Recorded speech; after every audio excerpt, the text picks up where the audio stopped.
بسم اللہ الرحمن الرحیم۔ السلام علیکم۔ حضرت صہیب اور حضرت عمار رضی اللہ عنہ دونوں آپ صلی اللہ علیہ وآلہ وسلم کی خدمت میں حاضر ہوئے۔ آپ نے دونوں کو اپنے پاس بٹھایا۔ جب یہ بیٹھ گئے تو آپ نے ان کے سامنے سلام پیش کیا اور قرآن کریم کی جو آیت آپ پر اس وقت تک نازل ہو چکی تھی وہ پڑھ کر سنائیں۔ ان دونوں نے اسی وقت اسلام قبول کر لیا۔ اسی روز شام تک یہ دونوں نبی کریم صلی اللہ علیہ وآلہ وسلم کے پاس رہے۔ شام کو دونوں چپکے سے چلے۔ حضرت عمار رضی اللہ عنہ سیدھے اپنے گھر پہنچے تو ان کے ماں باپ نے ان سے پوچھا کہ دن بھر کہاں تھے۔ انہوں نے فوراً ہی بتا دیا کہ وہ مسلمان ہو چکے ہیں۔ ساتھ ہی انہوں نے ان کے سامنے بھی اسلام پیش کیا اور اس دن انہوں نے قرآن پاک کا جو حصہ یاد کیا تھا وہ ان کے سامنے تلاوت کیا۔ ان دونوں کو یہ کلام بے حد پسند آیا۔ دونوں فوراً ہی بیٹے کے ہاتھ پر مسلمان ہو گئے۔ اسی بنیاد پر نبی کریم صلی اللہ علیہ وآلہ وسلم حضرت عمار بن یاسر رضی اللہ عنہ کو الطیب المطیب کہا کرتے تھے، یعنی پاک باز اور پاک کرنے والے۔ اسی طرح حضرت عمران رضی اللہ عنہ اسلام لائے تو کچھ عرصے بعد ان کے والد حضرت حسین رضی اللہ عنہ بھی مسلمان ہو گئے۔ ان کے اسلام لانے کی تفصیل یوں ہے۔ ایک مرتبہ قریش کے لوگ نبی کریم صلی اللہ علیہ وآلہ وسلم سے ملاقات کے لیے آئے۔ ان میں حضرت حسین رضی اللہ عنہ بھی تھے۔ قریش کے لوگ تو باہر رہ گئے، حسین رضی اللہ عنہ اندر چلے گئے۔ نبی کریم صلی اللہ علیہ وآلہ وسلم نے انہیں دیکھ کر فرمایا، ان بزرگ کو جگہ دو۔ جب وہ بیٹھ گئے تب حضرت حسین رضی اللہ عنہ نے کہا، یہ آپ کے بارے میں ہمیں کیسی باتیں معلوم ہو رہی ہیں؟ آپ ہمارے معبودوں کو برا کہتے ہیں۔ نبی کریم صلی اللہ علیہ وآلہ وسلم نے ارشاد فرمایا، اے حسین، آپ کتنے معبودوں کو پوجتے ہیں؟ حضرت حسین رضی اللہ عنہ نے جواب دیا، ہم 7 معبودوں کی عبادت کرتے ہیں، ان میں سے 6 تو زمین پہ ہیں، ایک آسمان پر۔ اس پر آپ نے فرمایا، اور اگر آپ کو کوئی نقصان پہنچ جائے تو پھر آپ کس طرح ان سے مدد مانگتے ہیں؟ حسین رضی اللہ عنہ بولے، اس صورت میں ہم ان سے دعا کرتے ہیں جو آسمان میں ہے۔ یہ جواب سن کر آپ نے فرمایا، وہ تو تنہا تمہاری دعائیں سن کر پوری کرتا ہے، تم اس کے ساتھ دوسروں کو بھی شریک کرتے ہو۔ اے حسین، کیا تم اپنے اس شرک سے خوش ہو؟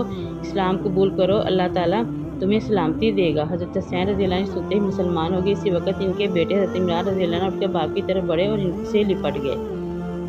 اس کے بعد حضرت حسین نے واپس جانے کا ارادہ کیا تو آپ نے اپنے صحابہ کرام سے فرمایا، انہیں ان کے گھر تک پہنچا کر آئیں۔ حسین جب دروازے سے باہر نکلے تو وہاں قریش کے لوگ موجود تھے۔ انہیں دیکھتے ہی بولے، لو یہ بھی بے دین ہو گیا۔ اس کے بعد وہ سب لوگ اپنے گھروں کو لوٹ گئے اور صحابہ کرام نے حضرت حسین رضی اللہ عنہ کو ان کے گھر تک پہنچایا۔ اسی طرح 3 سال تک نبی کریم صلی اللہ علیہ وسلم خفیہ طور پر تبلیغ کرتے رہے۔ اس دوران جو بھی شخص مسلمان ہوتا وہ مکہ کی گھاٹی میں چھپ کر نمازیں ادا کرتا تھا۔ پھر ایک دن ایسا ہوا کہ حضرت سعد بن ابی وقاص رضی اللہ عنہ کچھ دوسرے صحابہ کے ساتھ مکہ کی ایک گھاٹی میں تھے کہ اچانک وہاں قریش کی ایک جماعت پہنچ گئی۔ اس وقت صحابہ نماز پڑھ رہے تھے۔ مشرکوں کو یہ دیکھ کر بہت غصہ آیا، وہ ان پر چڑھ دوڑے، ساتھ ہی برا بھلا بھی کہہ رہے تھے۔ ایسے میں حضرت سعد بن ابی وقاص رضی اللہ عنہ نے ان میں سے ایک کو پکڑ لیا اور اس کو ایک ضرب لگائی۔ اس سے اس کی کھال پھٹ گئی، خون بہہ نکلا۔ یہ پہلا خون ہے جو اسلام کے نام پر بہایا گیا۔ اب قریشی دشمنی پر اتر آئے۔ اس بنا پر نبی کریم صلی اللہ علیہ وآلہ وسلم حضرت ارقم رضی اللہ عنہ کے مکان میں تشریف لائے تاکہ دشمنوں سے بچاؤ رہے۔ اس طرح حضرت ارقم رضی اللہ عنہ کا یہ مقام اسلام کا پہلا مرکز بنا۔ اس مکان کو دار ارقم کہا جاتا ہے۔ نبی کریم صلی اللہ علیہ وسلم کے دار ارقم میں تشریف لانے سے پہلے لوگوں کی ایک جماعت مسلمان ہو چکی تھی۔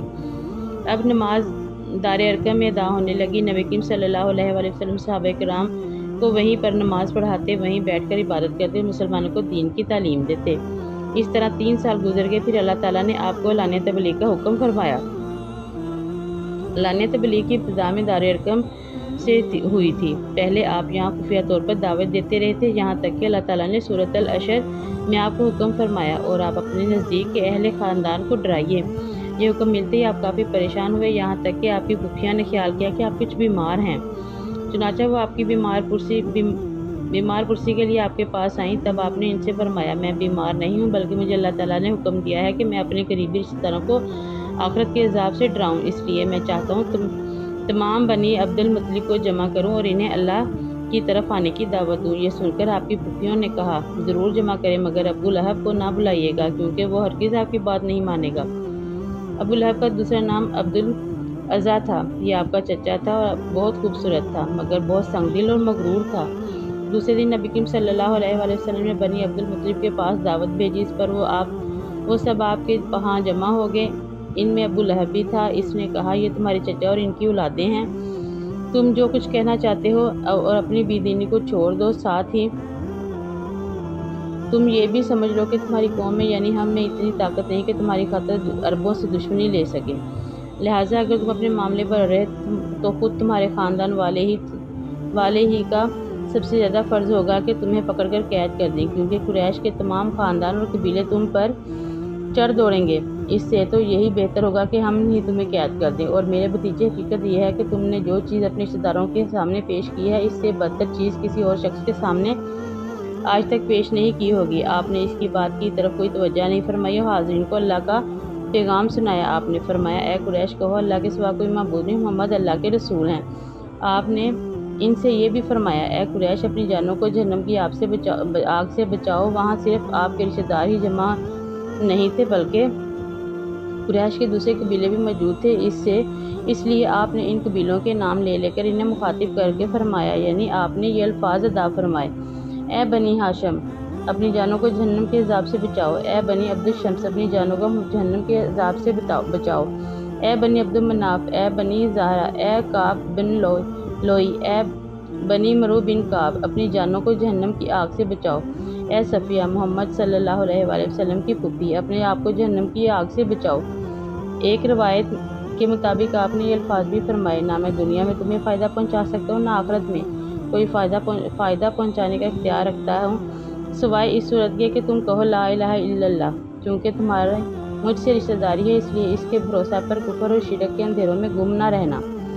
اس پر ابو لہب آگ بگولا ہو گیا۔ اس نے تلملا کر کہا، تو ہلاک ہو جائے، کیا تو نے ہمیں اسی لیے جمع کیا تھا؟ پھر سب لوگ چلے گئے۔